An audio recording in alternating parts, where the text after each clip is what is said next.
Hey, it's Oscar here. Super excited to record this video for you. So over the last month or so, I've sent roughly 1,000 emails. I've booked about 50 meetings from it, and I've closed 11 full-paying clients, which is a hit rate which is so unheard of, right? And what enabled me to get these results is A, lead sourcing, great lead sourcing, and B, great copywriting. And this video is a follow-up on the video called This Lead Sourcing Trick Booked Me 800 Meetings. And you need to watch this video before watching this video, because I will mention terms and words that won't make any sense to you at all if you haven't watched this video, right? So this video will be of no value at all for you if you haven't watched this video, right? And everyone loved this video. I got so many DMs and 100% like rate, a lot of comments. People love the video, and I'm gonna try to blow your mind in this video as well, and I think I will. But before I get started with this video, I want to make a quick pitch here. We recently, just a few hours ago, launched Outbound Academy, which is a school community that shows you everything I know about cold email and Samer Verma. We have two completely different approaches to cold email. He's more quantitative, I'm more qualitative. Lower volume, high volume. You know, water, fire, you can say. And we've combined it and found the perfect mix between. So you get both strategies in this community. It's amazing. Everything I show here, you get everything, right? Exactly how we've booked 2.8 thousand meetings in the last 12 months with cold email and signed over 290 clients. If you want more information, DM me school on LinkedIn, and I will send over some more information, right? Now back to the video. So let's get started here. There are 5 things that you need to think about when you're writing copies based on someone's like process, right? So the first one is indication equals truth, right? And indication equals truth essentially means that whatever your prospecting signal indicates, assume that it's true. Mention it as if it's true. So what you have when you scrape leads based on processes is that you have the signal, right? And the signal indicates, so it's an indication,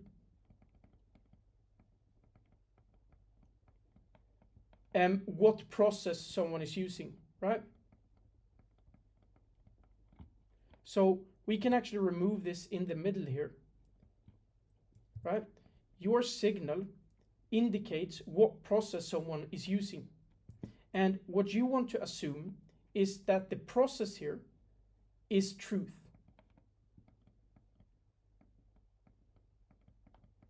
So write it as if what the signal indicates is true. Let me give you an example to put this into context. What most people do, and what I don't do, is they write like, I noticed you're following instantly on LinkedIn, right? Or I noticed you have bad example here, but Shopify installed, right? That's what most people do. They mention the signal, right? So following, installed, these are signals, right? Signals. Make sense? What you want to do is this. I noticed you're using instantly. I noticed you're using Shopify, right? So what this right here is the process, right? So using instantly, using Shopify, that's the process. Not really with Shopify, but you get the idea, right? That's describing it as if the indication is true. So to put this simple, this right here is what you don't want to do. And this right here is what you want to do, right? Simple. write the opening sentence as if the indication is true. Let's move on, right?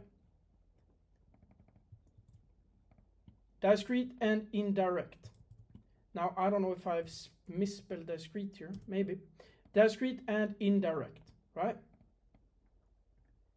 And what this essentially means is that you don't want to call out the process outright.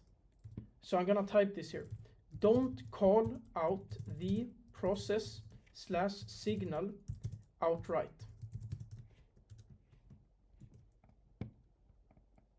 And that's essentially the rule. So let me give you an example here. These two examples right here, and this is contradictory to what I showed you here, right? This is what you don't want to do.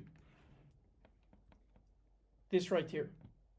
But to understand this rule, we have to understand this rule. So what you should do instead is write, for example, let me make this smaller here. We're building a tool for instantly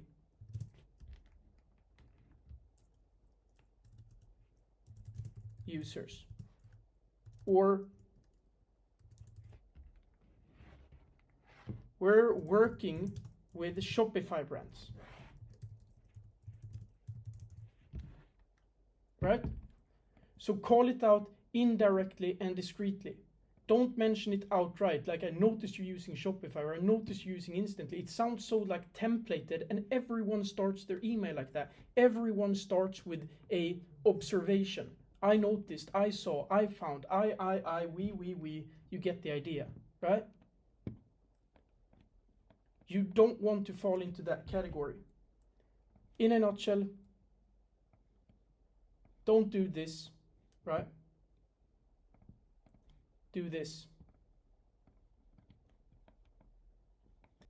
Now, moving on here.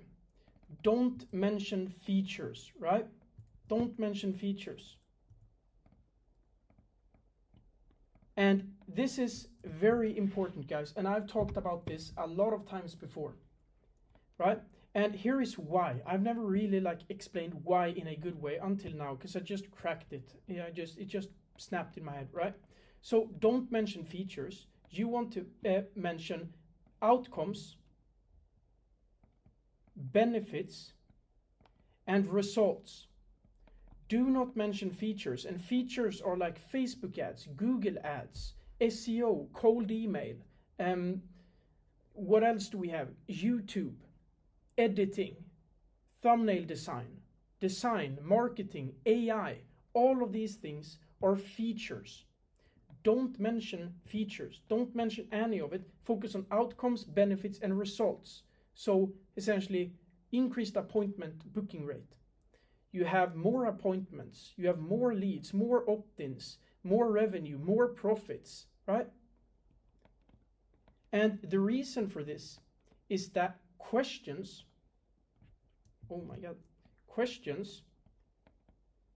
equals meetings.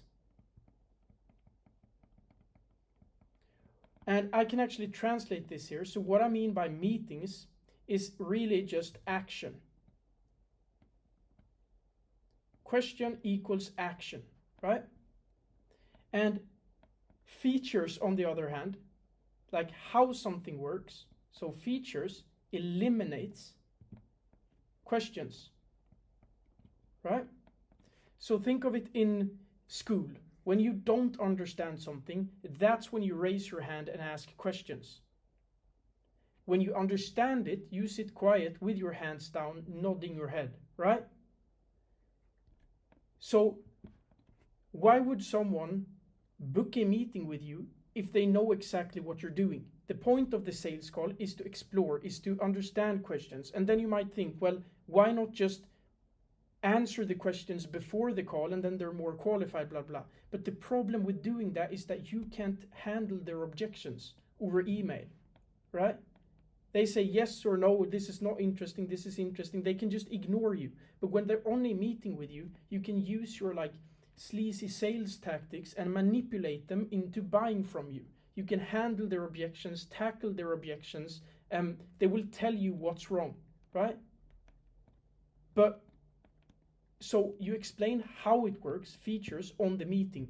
Do not mention it in the email, right? So contradictory to this, when it comes to client acquisition, outcomes and benefits and results, that adds questions, right?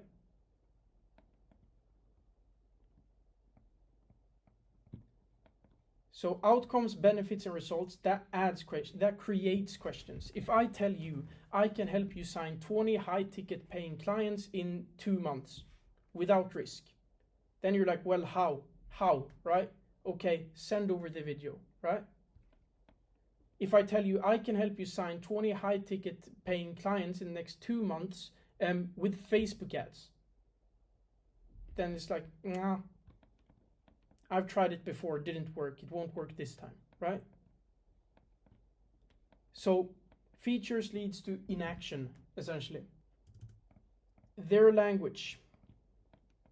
And what their language means is essentially just adapt the benefits, adapt everything to their language, adapt to their beliefs, adapt to their values, adapt to their metrics. And the easiest way to do this, since you're scraping on processes, you don't have to guess what motivates this buyer. You know it already.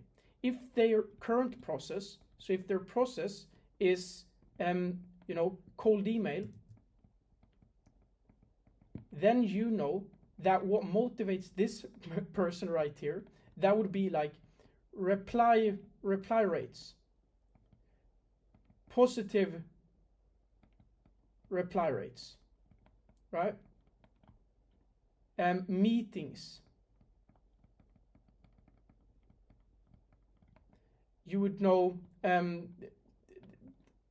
like, what else do we have here? Appointment booking rate. Like this term, appointment booking rate, is only used for people doing like outbound sales, right? Then we have, if someone is using, paid ads, right? Then we have, click-through rate. We have conversion rate. We have cost per acquisition. Cost per meeting. Now I know CPM means something else, but cost per meeting, you get the idea. You don't have to guess what motivates them. You know it already. Just look at the current process and adapt the benefits to that. Adapt your value proposition to what they're motivated by. So adapt it to key metrics of their current process, right? That's how you want to do it. That's what I mean by their language. Now, finally here, reduce friction. And reducing friction, most people just think, okay, that's the call to action, right? Ask for a soft call to action instead of a hard call to action. But it's so much more than that. Friction is in everything, every word, every phrase, everything you do in your email, everything in your email has low or high friction, or, somewhere in the middle, right? So this means that if you have a soft call to action, right, you ask, can I send over a video? But your email is fucking 5,000 words long, then it will still be massive friction. Nobody is going to read that. Same thing applies if your email is 1 sentence long, but you ask for a meeting, right, 30 minutes of their time, the friction is also going to be too high. They don't have the enough information, trust, or like knowledge about you to waste 30 minutes of their time on you, right? So what you should have is low reading grade, short sentences, or I'm just going to take short email, right? Short email, soft call to action,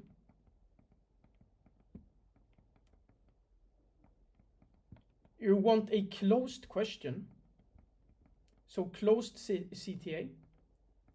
And what this means is essentially like a one-way path, right? A open call to action, that would mean, how does your current process look like for achieving this? Right? That's an open question. Do you think that this sounds interesting, or do you have it? Like, those are open questions. How are you feeling today, right? Are you doing all right? Those are open questions. There are multiple options. There are multiple answers to that question, which means your prospects need to think, right? And what happens is when they think, it causes friction. They're like, no, I'm not going to waste time on this. And they just leave the email essentially. Closed call to action, that means, can I send over the video? It's a simple yes or no answer, right? So to summarize this, write the first sentence as if what the signal indicates is true. Don't call out the process or signal outright. Do it discrete and indirect. Embed it in a natural sentence, right? Get to the point. Don't mention features. Why? Because questions is the fuel for people to book meetings, right? It's what causes meetings. And features, they remove questions. Only mention outcomes, benefits, and results. That's what creates questions. Adapt your value proposition to their language, right? Reduce friction. Make your email non-intimidating, easy to do, one-way path. You get the idea.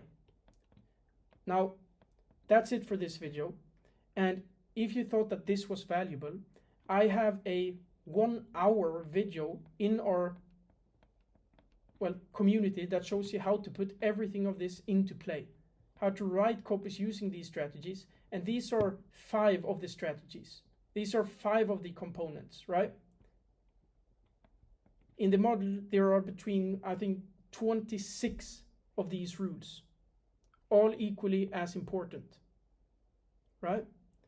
So there's a lot more to it and a lot more conditions, that if this, then that, right? But these are the basics.